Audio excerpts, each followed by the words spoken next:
C'est chouette de vous retrouver les enfants. Ça fait très plaisir d'être avec vous encore cette semaine. La semaine dernière, j'ai parlé des masques qu'on porte parfois. Moi, j'aime bien me déguiser. Et quand j'étais enfant, j'avais plein de costumes à la maison. Je ne sais pas si vous avez des déguisements, vous, chez vous. Des fois, vous vous déguisez un petit peu. Vous mettez un masque, vous mettez quelque chose. Ça vous arrive, les enfants? Je parle aux enfants, pour l'instant. Spider-Man. Les grands enfants, vous déguisez aussi parfois pour aller au travail. Vous mettez un costume, tout ça. Non, on se déguise tous, d'une manière ou d'une autre. Moi, j'aime beaucoup me déguiser, surtout avec, comme un héros que j'aime bien. Je ne sais pas si vous connaissez pas mal de héros, alors je vais vous proposer un petit quiz, d'accord? Donc, c'est les enfants qui jouent, les adultes, si jamais ils ne trouvent pas, vous aurez le droit de jouer, mais d'abord, c'est les enfants. Alors, je vous montre des choses sur l'écran, des personnages, et vous me dites qui c'est, ok? Ça va? Allez, c'est parti. Vas-y, Zach. Tu t'appelles Zach? Tintamilou, tu as raison, Zacharia. Ouais, vous levez la main avant, hein, ok? Un autre. Vas-y. Ah, non? Et ça va. Shrek, oui. Un autre.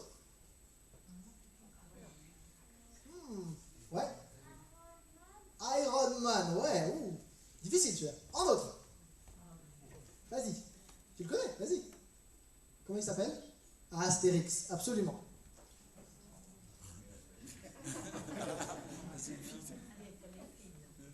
Vas-y. Réponse, ouais. J'ai pas eu ta main, excuse-moi, je regarderai plus après. Qui c'est? Qui c'est? Une idée? Vas-y. J'ai pas compris.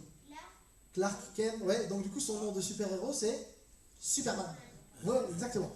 Qui c'est ça? Zacharia, vas-y. Lucky Luke, oui. Vas-y. Batman, ouais, exactement. Ou plus dur. Ah, est-ce que vous avez vu Ralph? Vas-y. Vanellope, oui. C'est dans quel film? Ouais. Un autre. Vas-y, tu connais? Captain America, exactement. Bon, on a bientôt fini. Un personnage de bande dessinée. Cédric. Hyper difficile. Super dur. T'as une idée? Vas-y. La Reine des Neiges, mais oui, exactement. Vas-y. Spider-Man. Vas-y. C'est dans Star Wars, c'est exactement. C'est Dark Vador. On peut les applaudir. Bon, ben moi, j'ai pas tous ces déguisements. Hein. J'aimerais bien, mais je les ai pas tous. Mais on m'a raconté l'histoire de Mikey. C'est un enfant de 6 ans. Je vous ai mis sa photo. Il aimait beaucoup se déguiser en super-héros. Et sa nounou, elle aimait beaucoup le voir jouer. Et puis du coup, elle jouait avec lui. Hein, quand il disait « Je vole comme Superman !» Elle disait « Fais attention, t'envoles pas la fenêtre ouverte !» Quand il disait « Je suis Zorro !» Alors elle disait oh, « Fais attention avec ton épée, oh là là !» Et puis un jour, alors qu'il est habillé en cow-boy, la nounou a demandé à Mike de l'aide pour bouger un carton. Un carton qui était au salon et qu'il fallait descendre à la cave. Et Mike n'y arrivait pas. Alors la nounou, sans trop réfléchir, elle a dit « T'es un cow-boy, tu devrais pouvoir bouger ce carton quand même !» Alors Mike, il essaie de nouveau, en rassemblant toutes ses forces, mais il n'y arrive pas. Quand même, un cow-boy. Et Mike se met alors tout doucement à pleurer. Mais nounou, je ne suis pas un vrai cow-boy. Il avait beau avoir l'apparence d'un cow-boy, il n'avait pas les forces de son héros.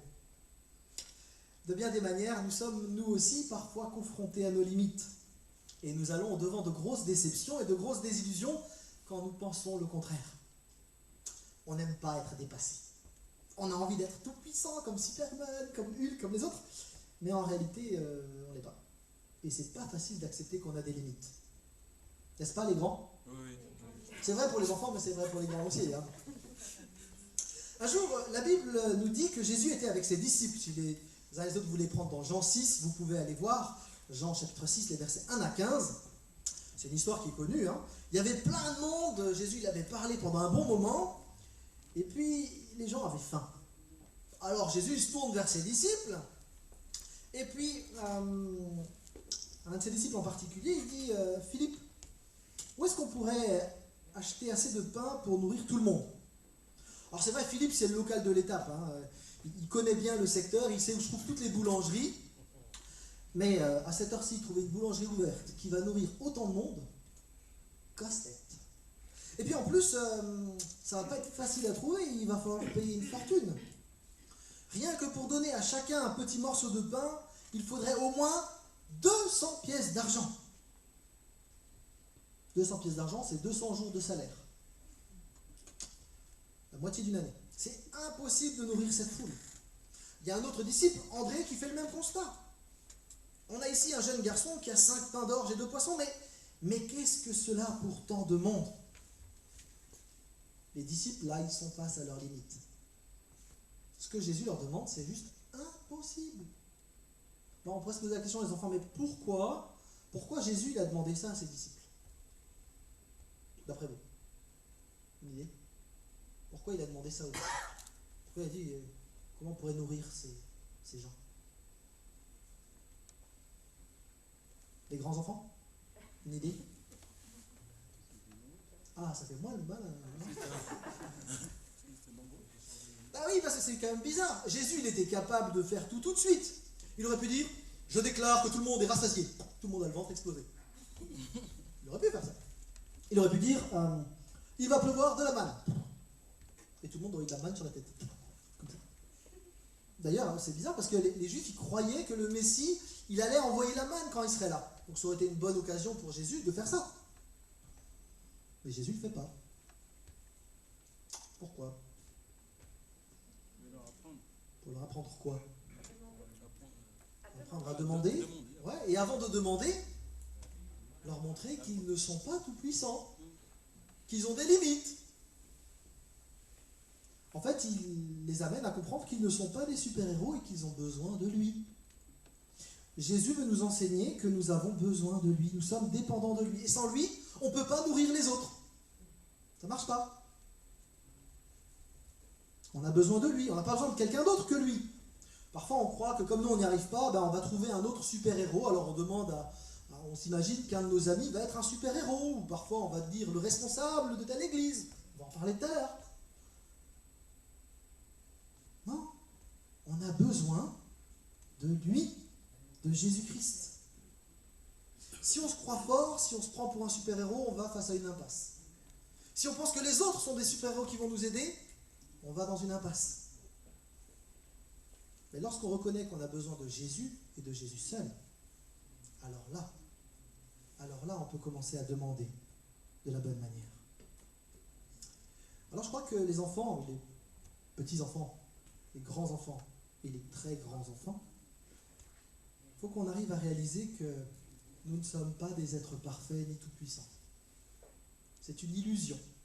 Et on est dans un monde qui aime bien nous faire croire qu'on est tout-puissant. Si tu as le dernier iPhone, tu seras mais alors super puissant. Si tu as la dernière voiture, tu seras super puissant. On n'arrête pas de nous dire qu'on est super puissant. En fait, on ne l'est pas. Et on a besoin de Jésus. On doit reconnaître que nous avons besoin de lui. Nous ne sommes pas des super-héros. Par contre, nous avons un Père céleste. Un Père céleste qui est tout puissant. Et c'est en lui que nous nous confions. On n'a pas de puissance en nous-mêmes, mais lui, il n'est limité par rien. Et quand parfois dans notre vie, les choses sont plus difficiles, quand le bonheur s'en va, et que nous on reste là, on ne peut rien faire, eh bien on peut prier, dire avec notre esprit qu'il est notre papa. Vous avez vu un peu cette introduction magnifique? Eh bien je vous propose de prendre ce chant, de se lever, et je vais demander à la Gang Love Tribe de se lever pour nous montrer les gestes. Sur le côté là, mais juste là. Ah oui, mets-toi devant ça qu'il y a la caméra. Je vais vous garder les masques.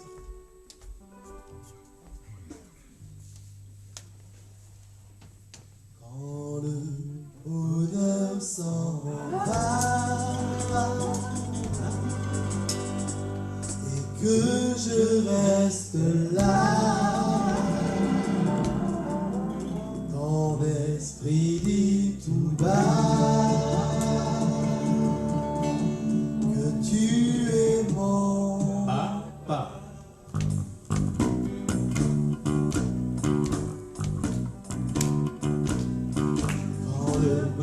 bonheur s'en va,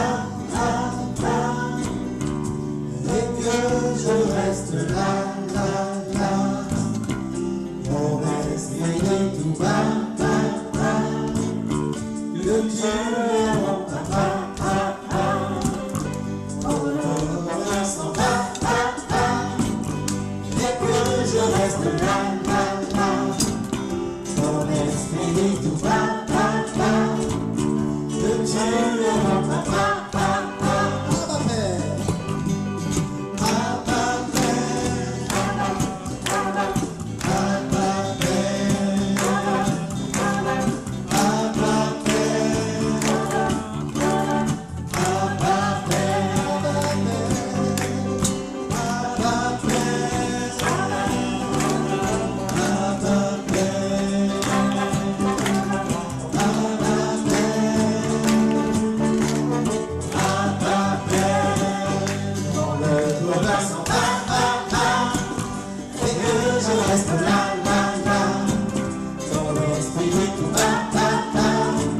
Que Dieu est mon papa.